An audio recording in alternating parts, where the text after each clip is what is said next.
Right then folk, welcome back to another video beer review. Today we've got a beer coming out of the East London Brewing Company and it is their Nightwatchman, a dark premium bitter coming at 4.5% ABV. Big thanks to Adam, Mr. Mersey Beers, for this one.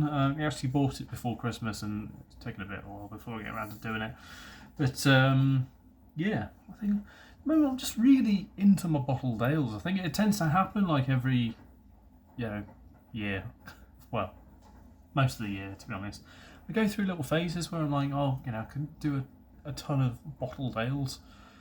I remember Dean's beer reviews many years ago saying, what it's always good to do. It's always good to do your lagers, and then do your bottled ales, and move on to your craft beers, and then just reset your palate, and then go on to your lagers, go on your bottle. And to be honest, I'm really enjoying just having, not so much lagers too much. I had a lot of time on the lagers the past couple of months, away from the channel, I suppose.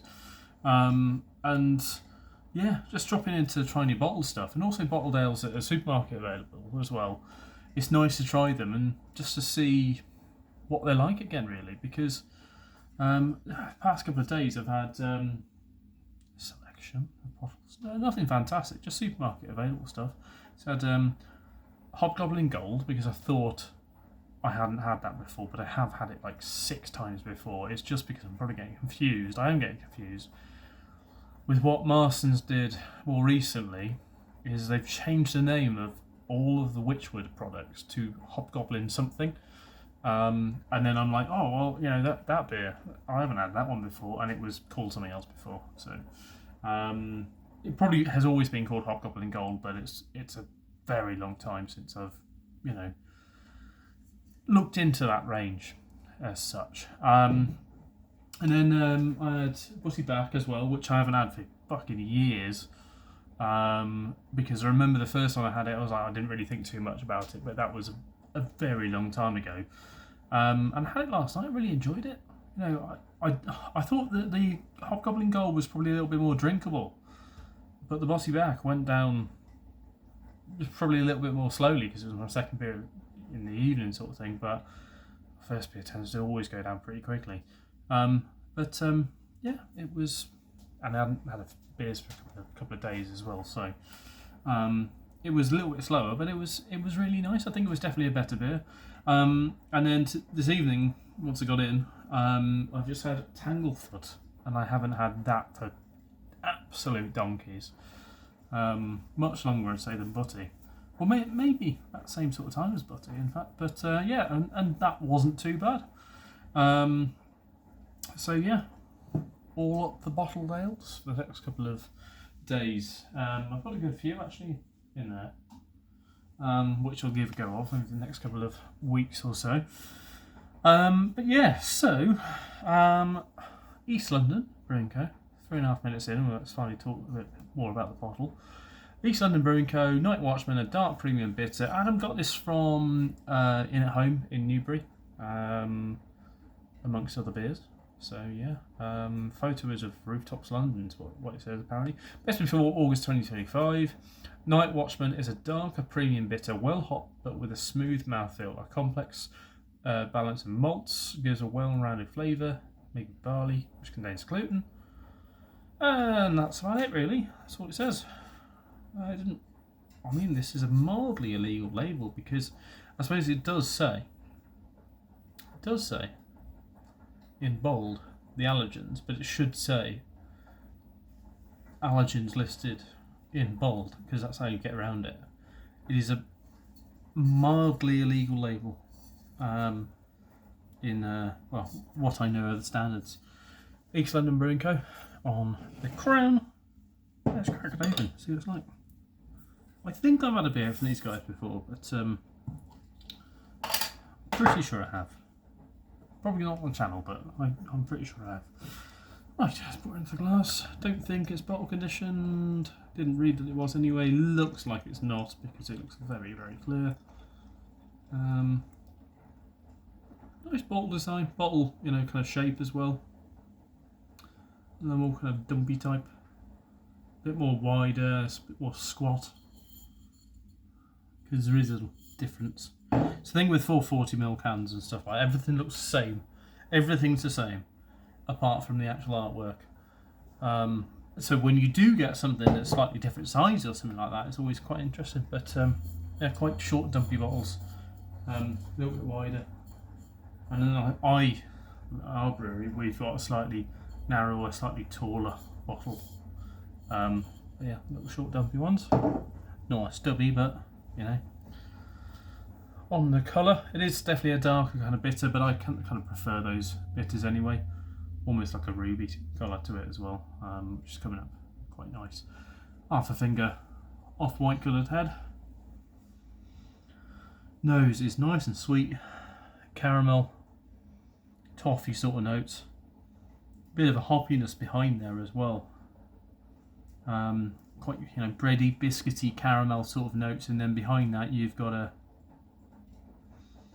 I wouldn't say citrus, but maybe like a hedgerow, lightly floral, earthy sort of hoppy notes. We'll dive in. Cheers.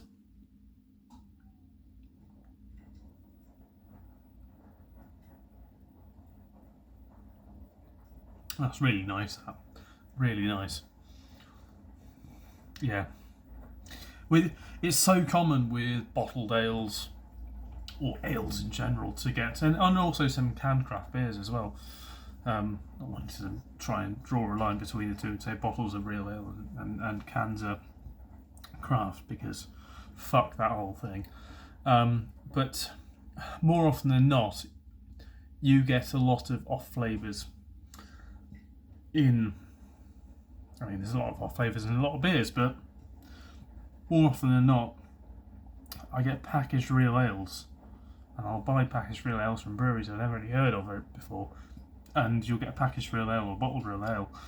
And it's not real ale in a bottle, is what cameras say. Real ale is in a bottle. Fuck that again. But there's so many beers out there, basically, on the real ale side, as opposed to the craft beer side, that bottle versus can, that there's something off. There's something, you know, a bad taste, or I wouldn't say bad brewing, but there's maybe bad brewing, but there's off flavours, and it's really nice to weirdly get one when there's nothing wrong with it. And it's sad to see that, you know, so much stuff. I remember years back getting really pissy with stuff like you know, you're going out and you'll shell like not so much, well, on bottled ales, but you know, you shell a few bob on a bottle. Bottled ales tends to be a bit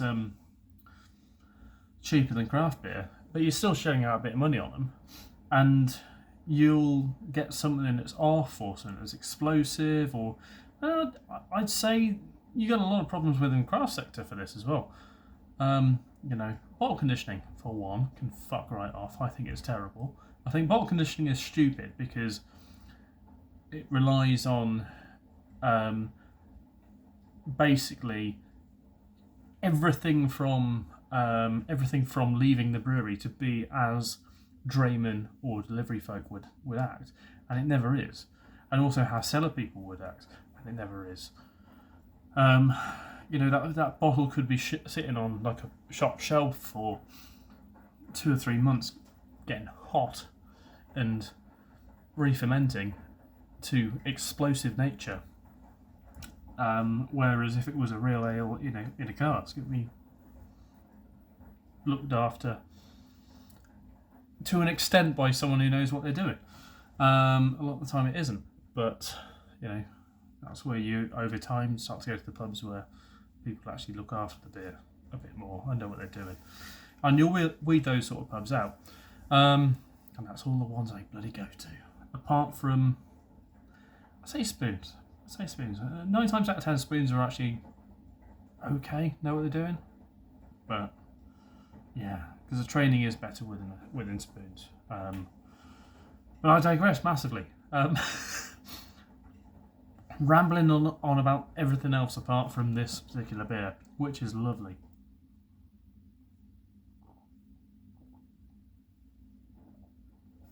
Nice and sweet, lovely caramel sort of notes.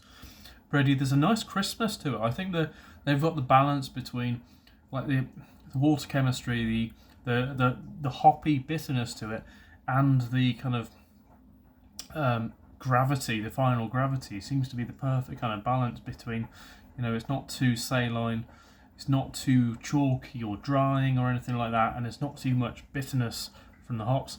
It's a lovely balance of all three, and it's relatively moorish. There's that breadiness, the slight crisp edge, a little bit of sweetness as well, and that slight little hop tingle, which makes you kind of want to go back in for another sip. And the carbonation as well is fairly gentle. It's not too in your face. Obviously, it's more than what you would have for a cask beer, but I mean, this on cask would be fantastic to give a go of. It's a lovely beer, and like I say, on cask that would be fantastic. Nightwatchman from East London Brewing Co. New brewery-ish for me. I think I might have had one or two of their beers before, but I think it was cracking. See about yourself. Give it a go. Anyway, cheers to Mr. Adam. See you next one. Cheers.